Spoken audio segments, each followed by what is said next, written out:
Because, and you know what? And there has been this line of thinking in this stream, in our stream, God is good. You know, what's in heaven, that's what should be here. There's no sickness in heaven. There should be no sickness here. There's no heartache in heaven. There should be no heartache here. So that is true. But there's also true that there are obstacles, there are tests, there are sufferings in our life. And we can't just use that theology of God's goodness to say that life should be easy.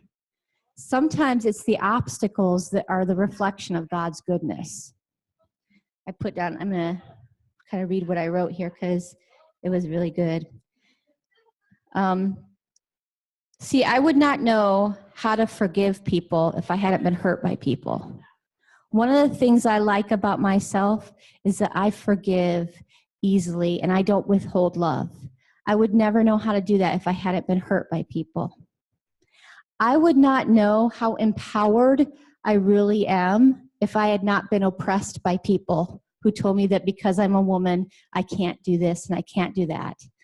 I wouldn't realize that my empowerment comes from the Lord if it weren't for that obstacle that I had to overcome. I wouldn't have realized that my value and my worth comes from God and not from other people if people hadn't rejected me. I would not have known where to find my value. You know, I would have kept looking to other people, but when people reject you, you go to the one you know who isn't going to reject you, and you learn to find your value in him.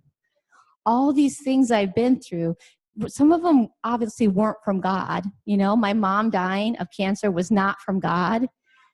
But there are other obstacles I think he did put in my life, dealing with people's bad theology. He put me in situations where people were going to question my call because it did something in me. It strengthened me. It made me into the fortified city that I would need to become to do what I'm doing today.